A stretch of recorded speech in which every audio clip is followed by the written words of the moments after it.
آج ہم تاریخ کی ایک ایسی عظیم خاتون کی کہانی جانیں گے جنہوں نے ایک ظالم بادشاہ کے سامنے اپنے ایمان کی خاطر شاہی محل کی ساری آسائشوں کو ٹھکرا دیا۔ یہ ایک ناقابل یقین کہانی ہے مصر کی ملکہ حضرت آسیہ کی۔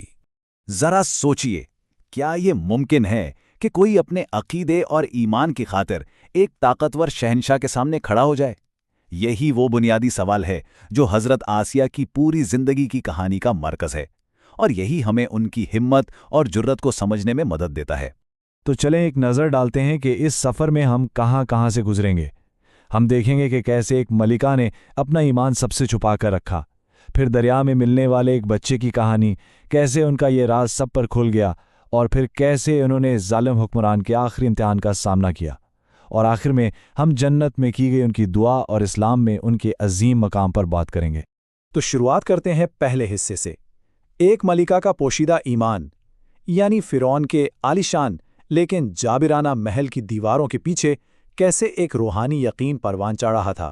یہاں حضرت آسیہ کی زندگی میں ایک بہت بڑا تضاد نظر آتا ہے۔ دیکھیں، ایک طرف تو وہ فرعون کی بیوی تھیں، ہر طرح کی شاہی آسائش اور دولت ان کے قدموں میں تھی، اور وہ ایک ایسے شخص کے ساتھ رہ رہی تھیں جو خود کو خدا کہتا تھا، لیکن دوسری طرف ان کا باطن بالکل مختلف تھا۔ ان کا دل ایک اللہ پر ایمان رکھتا تھا، اور انہوں نے اس دنیا کی چمک دمک کے بجائے آخرت کے انعام کو چنا۔ وہ خفیہ طور پر ایک صدیقہ تھیں، یعنی ایک سچی راست باز خاتون۔ اور پھر کہانی میں ایک ایسا موڑ آیا جہاں ایک فیصلہ کن انتخاب نے حضرت آسیہ کو اپنے شوہر کے ساتھ براہ راست مقابلے کی راہ پر لا کھڑا کیا۔ یہ موڑ تھا دریا میں ملنے والا وہ بچہ۔ تو انہوں نے کیا کیا؟ 3 بہت اہم قدم اٹھائے۔ سب سے پہلے تو انہوں نے دریا میں بہتے ہوئے صندوق میں حضرت موسیٰ علیہ السلام کو پایا۔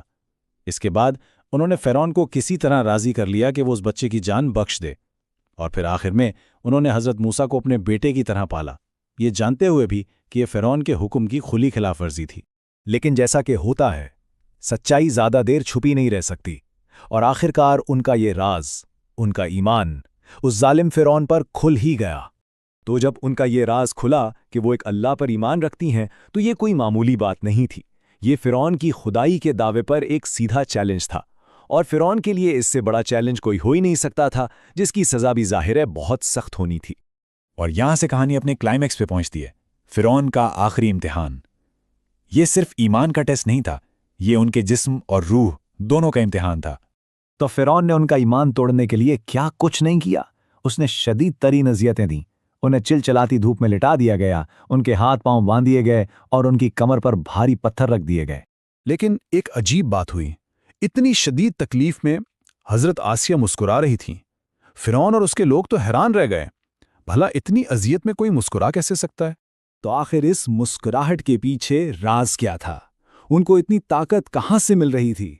آئیے اس راز سے پردہ اٹھاتے ہیں جو ان کی حتمی فتح کا ایک نظارہ تھا۔ ہوا یہ کہ جب ان پر ظلم ہو رہا تھا، عین اسی وقت اللہ تعالیٰ نے ان کے لیے پردے ہٹا دیے اور انہیں جنت میں ان کا اپنا گھر دکھا دیا۔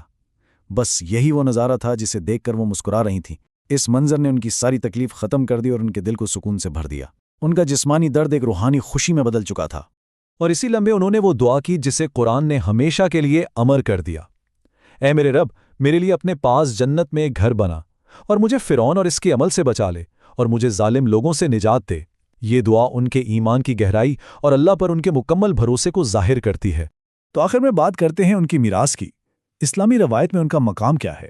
حضرت آسیہ کو ایک ایسا عظیم مقام حاصل ہے کہ وہ جنت کی 4 سب سے افضل خواتین میں شمار ہوتی ہیں۔ یہ عدد 4 بہت اہم ہے، یہ ان کے اس عظیم مقام کی طرف اشارہ کرتا ہے۔